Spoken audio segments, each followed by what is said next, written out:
So I'm going to talk to you about premature ventricular contractions, when to be concerned, and which tests to evaluate. So just to make sure we're all on the same page before we get moving, what is a PVC? It's a premature contraction originating from the ventricle. It's often called wide and bizarre. It looks different than the standard because it follows a different pathway. That T wave is often in the opposite direction of the dominant QRS, and that's a PVC. There are different variations of them, but that's a pretty good standard definition for us today. So quick question, no polling, just to get you set up and because John asked me for a question. When evaluating an athlete with PVCs, greater than 2,000 noted during a 24-hour period is associated with an approximately what incidence of structural heart disease? So there are your choices. Keep those in mind, write them down, etch them in your brain, see if we can answer it as we go along. So I'm going to start with our consensus statement that we've all helped craft over the years, the International Criteria for Electrographic Interpretation in Athletes. This multiple times today, and it should be ingrained in your brain, and you're probably going to see it again. I'm going to pick out the one little thing on PVCs right here on the red side.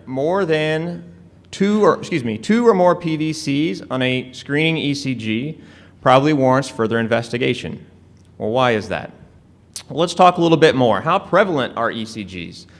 Specifically, how prevalent are they on an ECG? Remember, our standard ECG is 10-second slice of that person's life. It's not very long.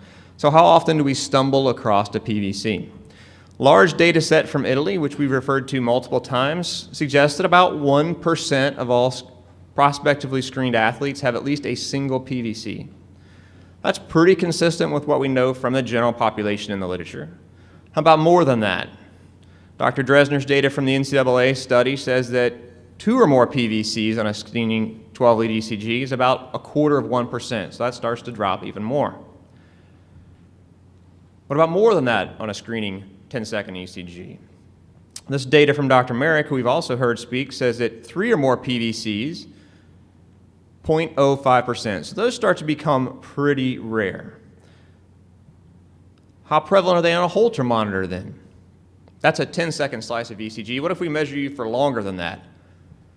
Well, the numbers start to go up, actually quite substantially. These are some selected studies from the 80s when they were studying this more commonly, and it suggests anywhere from 6 to 70% of athletes have at least some ventricular ectopy on their 24-hour Holter monitor. That's a pretty broad range, 6 to 70%. There's obviously some selection bias here, but again, that's pretty consistent with the literature in the general population, we think. So is that different in athletes? Are they more common in athletes than the general population? Hasn't been studied head-to-head very much. A few studies here from the 80s and early 90s suggest that PVCs aren't all that more common in athletic individuals than in control individuals. It may seem like it, but at least from an objective measure, it's not more common. So what are we worried about then when we see more than 2 PVCs on a standard screening ECG? Well, it's the association with potential cardiac disease. So things like hypertrophic cardiomyopathy, dilated cardiomyopathies, ARVCs, myocarditis, sarcoid, those are the things we want to make sure that this higher burden of PVCs, 2 or more in a 12-lead ECG, we think aren't a hallmark of that. And we can do things like echocardiograms, Holter monitors, and stress tests. So we're going to talk a little bit about those more in detail. First, though, before you do more tests, you got to take more history. History, as everyone has mentioned before. Things that can enhance that ventricular irritability, alcohol, illicit drugs, stimulants. There's a lot of Adderall floating around our athletes these days. Performance-enhancing drugs, and maybe not illegal performance-enhancing drugs, but those over-the-counter supplements, that pre-workout, I'll say that again, that pre-workout. Have you heard some of these names for these pre-workouts? The name induces ectopy, I think. Female athletes play a particular role here because of the hormonal changes that may increase some of these. Menstrual cycle, are they pregnant? Are they on oral contraceptives? Important to start with that history. Then monitoring, 24-hour Holter monitor, and really what we're worried about when we monitor someone is PVC burden. What do we mean by that? Well, this study from Biffy in early 2000 looked at 355 competitive athletes with ventricular tachyarrhythmias and categorized their PVC burden into Group A, Group B, and Group C. And what they found in that group with greater than 2,000 PVCs in a 24-hour period, and particularly if they had at least one run of non-sustained VT, they found a pretty high incidence of structural heart disease, about 30%. There's the answer to your question. Important to keep in mind, because if we start to see that higher burden, it can mean a couple of different things. One, it means maybe we need to dig a little deeper, especially if our echo may be normal looking or borderline, then we need to dig a little deeper than maybe our standard testing. But also, things like structural heart disease show up. So in this study, they found things like ARVC, mitral valve prolapse, myocarditis, and dilated cardiomyopathies. What about that PVC burden beyond just structural heart disease? LV mass. Does having an increased LV mass increase your risk of ventricular arrhythmias? Well, we don't really think so, because it doesn't seem to be a higher incidence in athletes.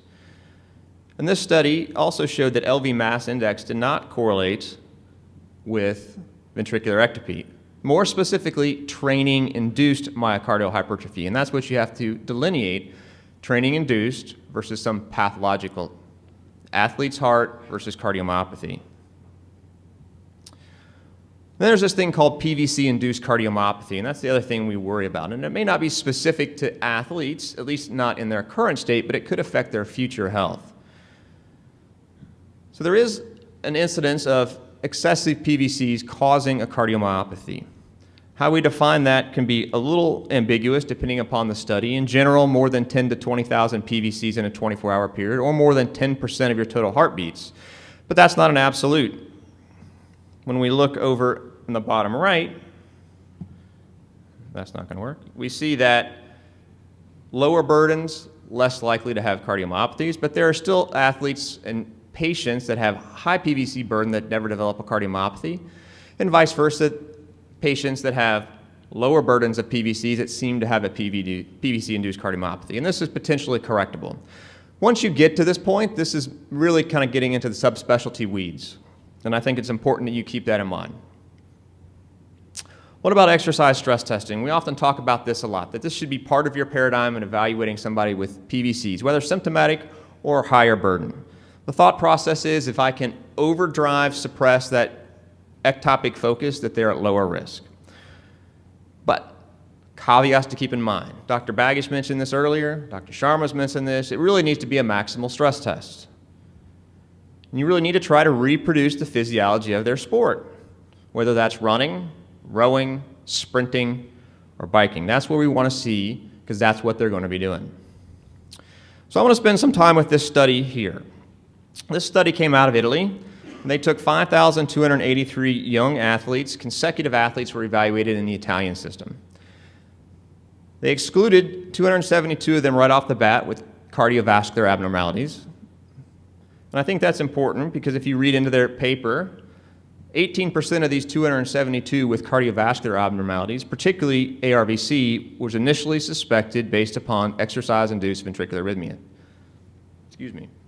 So when you're evaluating using an exercise stress test, that increase in ventricular arrhythmia ought to raise the suspicion, and you ought to dig a little deeper. So they eliminated those from this study. They had 5,000 without cardiovascular disease. All of them got stress tests.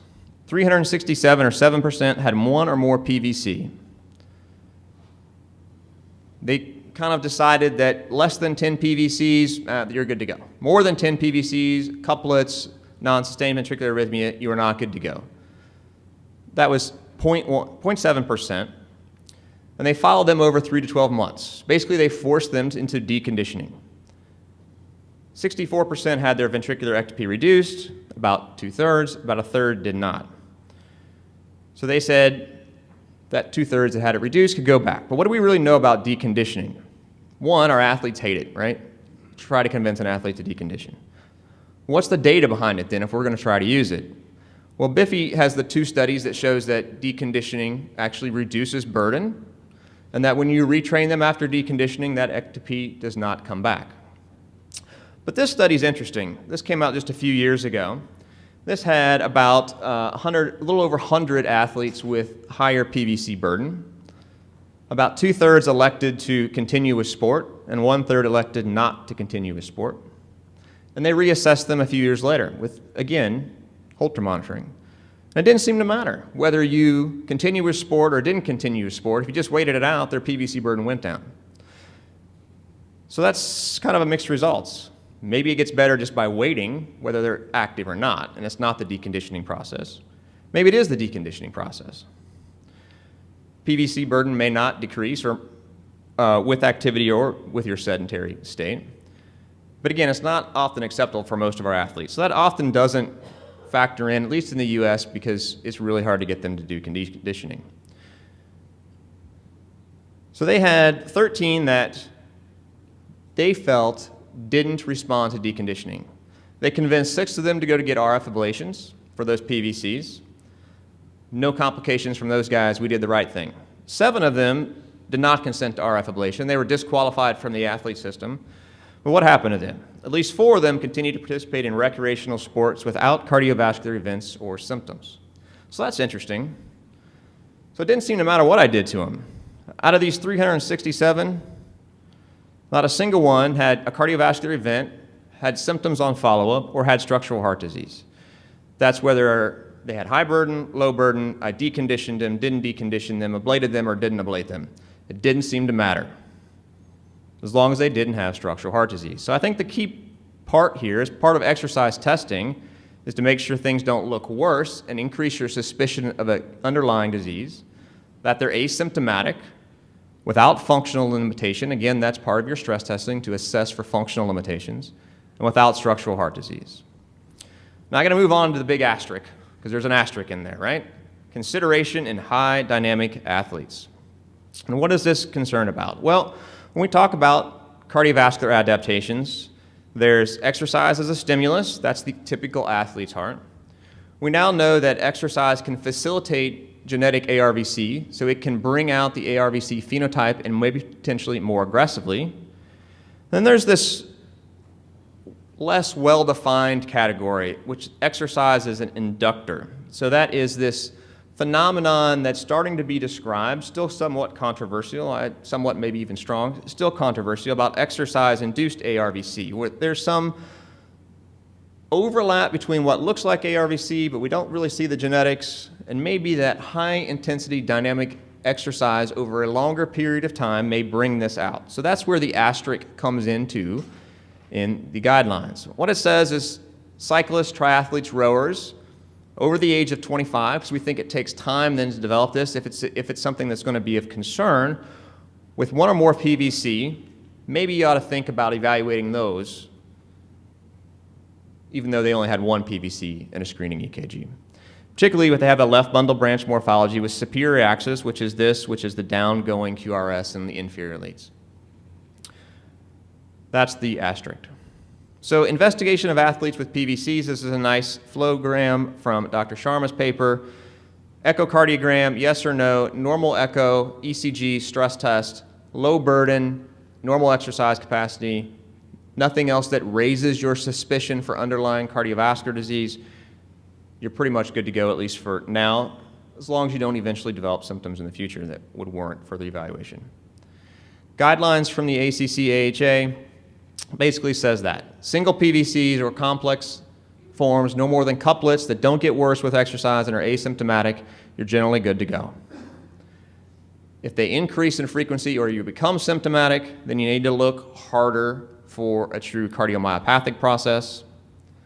If you discover a structural abnormality that's causing the PVCs or responsible for the PVCs, then you treat them like the underlying disease state that's causing that. And there is some room for catheter ablation of symptomatic PVCs without structural heart disease in these athletes. Thank you.